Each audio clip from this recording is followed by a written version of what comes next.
E aí, família, vamos lá? Tá na hora da matéria triste, tá? É realidade. Não só aqui no Japão, como eu acredito que isso aí seja realidade em outros lugares. Só que tem coisas que, se não vêm à tona na mídia, as pessoas não tomam consciência e fica um tal de julgar daqui, julgar dali, só que existem consequências, tá? Olha só o que está acontecendo aqui no Japão, tá? Na quinta onda do novo coronavírus, em que a cepa Delta, altamente infecciosa, é a estrela principal, a infecção está se espalhando nas famílias que criam filhos. E há vários casos em que os pais ficam gravemente doentes. Em um hospital universitário na área metropolitana de Tóquio, um casal na casa dos 50 anos morreram deixando seus filhos. Tá? Então você vê que isso é um problema recorrente. Não é, como é que se fala assim, caso raro, infelizmente. O Saitama Medical Center, General Medical Center da cidade de Kawagoe, continua a tratar pacientes em estado crítico. E na quinta onda, há vários casos em que gerações de 40 e 50 anos ficam gravemente doentes. No dia 31, na unidade de terapia intensiva, uma mulher na casa dos 40 anos estava sendo tratada.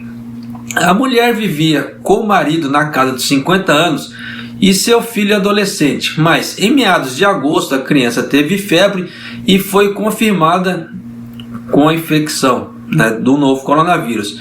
E a mulher e o marido também foram infectados um após o outro. Por isso que eu sempre falei nos vídeos, tome cuidado com aonde você anda, tome cuidado com o que você faz, porque se você levar o coronavírus para casa, pode ser que vai matar familiares, como eu já havia relatado em outros vídeos, familiares morrendo. E mais um vídeo, tá? Por isso que eu peço para você, tome cuidado, tá certo? Porque com você pode ser que não aconteça nada, mas com outras pessoas pode levar a óbito. E aí? É realidade. E depois, como é que você vai lidar com isso internamente? Internamente eu quero dizer assim, psicologicamente falando, sabendo que você levou essa nhaca para dentro de casa e essa nhaca matou pessoas que poderiam estar vivas no seu convívio. E aí? No início, os sintomas foram leves e foi tratado em casa. É aquela velha história da lei do Suga, que o Suga só copiou o que Tóquio já estava fazendo por causa da falta de leitos. É a velha história do Ctrl+C, Ctrl+V, tá? Copia e cola. Mas começou a ter dificuldades para respirar e foi internada cerca de uma semana após a confirmação da infecção. No entanto, neste momento, as condições eram quase graves e 2 dias depois, um respirador foi necessário, teve que entubar a mulher. E a situação ainda era imprevisível. Além disso, seu marido na casa dos 50 anos morreu na semana passada, deixando o filho. Ele teve pneumonia e estava em tratamento. A pneumonia piorou, por causa do corona. O casal tinha histórico de doença subjacente como diabetes e não havia sido vacinado, e a criança ficou aos cuidados de um parente vacinado. O médico assistente apontou que o tratamento adequado, como terapia como coquetéis de anticorpos, poderia ter sido evitado, no caso assim, a doença poderia ter evitado ficar pior, se tivesse usado os coquetéis antes de ter a pior em casa. Por que ele fala dos coquetéis anticorpos? Porque o Japão, ele aprovou, um medicamento, no caso desse coquetel de anticorpos. E ele, em alguns casos, ele tem melhorado muito a vida das pessoas ali que estão começando a entrar em estados graves, e esse coquetel está barrando. Então, o Japão está fazendo uso, mas você vê que só em hospitais eles não estão fornecendo esses coquetéis para as pessoas que estão fazendo tratamento em casa, só para as pessoas que são hospitalizadas. E nisso, você já sabe, se houve essa piora, olha aí. Por isso que eu já vim alertando em outros vídeos dessa história de fazer o tratamento em casa. Por isso que eu peço para você que acompanhe o que não é inscrito no canal, tá certo? Se inscreva no canal, deixa seu like, né? Clica no sininho para você acompanhar tudo que acontece aqui no Japão. E você vê que muitas coisas que eu acabo falando aqui no Japão acabam acontecendo. Por quê? São indícios. Eu não sou vidente, mas é só questão de interpretar os indícios, fazer análise das coisas. Da mesma forma que eu havia falado que o Dependendo Suga ia ser o primeiro-ministro com menos tempo em permanência no cargo, e você vê que eu já mandei essa notícia ao ar. Tá? Que o Suga pretende renunciar. Ele não vai disputar as eleições para primeiro-ministro esse ano.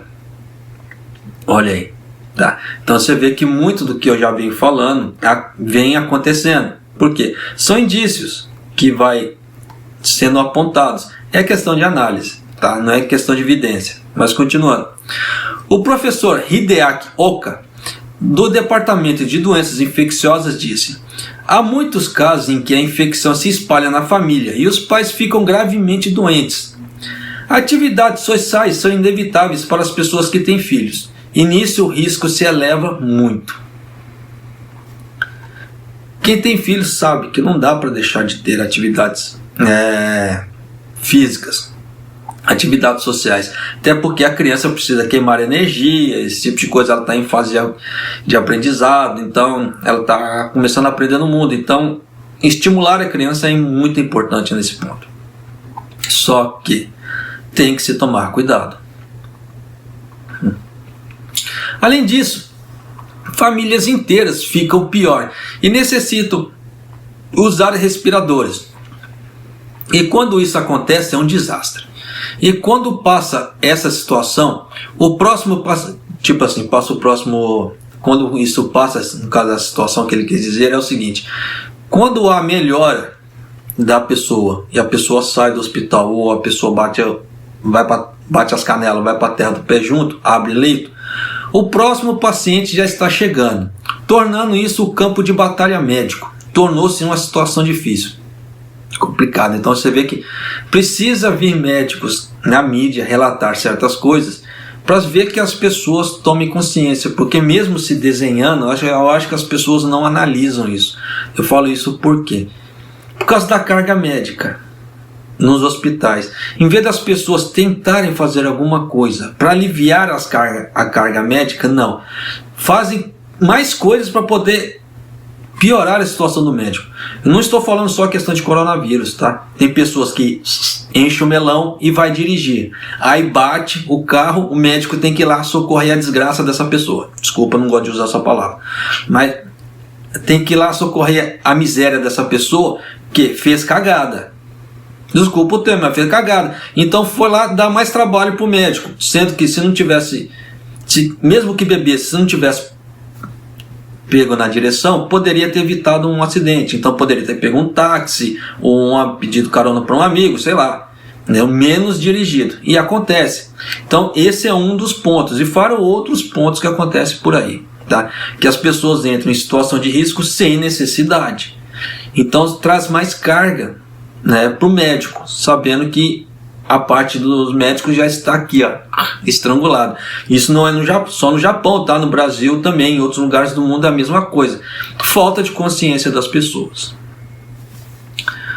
Com a propagação da nova infecção por coronavírus, a geração mais jovem que está criando os filhos está ficando gravemente doente e estão sendo hospitalizados uma após outra. Se um responsável se infectar com o novo coronavírus e for hospitalizado, e não puder cuidar da criança, a criança ficará sob os cuidados de um parente ou do posto de saúde, né? Então, assim, tem lugares especializados aqui no Japão, casos assim do governo, que o governo vai cuidar da criança.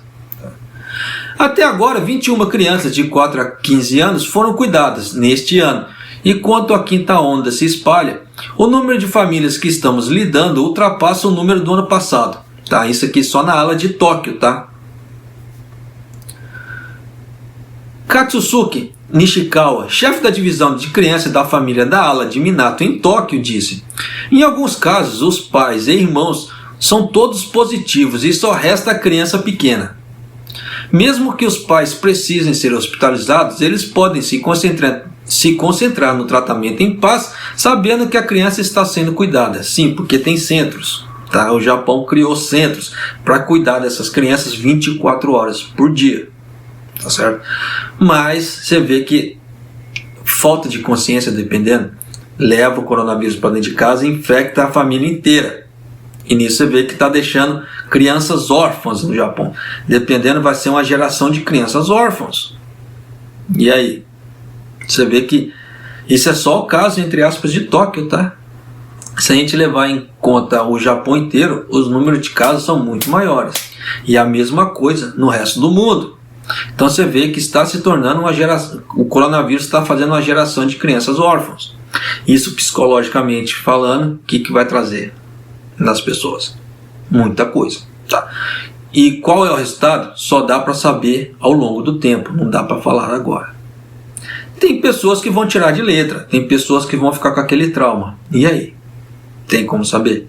Igual no caso daquela criança que levou o coronavírus para dentro de casa. Claro, não estou falando que ela é culpada por infectar os pais, até porque não se sabe aonde ela pegou isso. Se foi nas escolas, se foi no parquinho, não se sabe.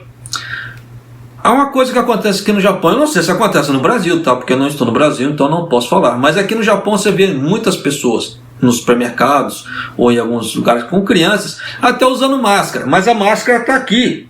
Ou a máscara está debaixo do queixo. E os pais não olham isso. Não prestam atenção nesse detalhe. E aí, como é que faz? Claro que para controlar a criança é difícil. Mas, sabendo que a criança pode se infectar, por que não tomar um cuidado maior? Até porque o médico falou ali. Atividades sociais são importantes, mas elevam o risco. E por que não ter um risco redobrado? É questão consciencial, né? Mas fazer o que, né? Vida que se segue. Então você vê que o Japão está se tornando numa geração, está tendo uma geração de órfãos, infelizmente, tá certo? Mas é isso aí, família. Um abraço, até o próximo vídeo, até mais.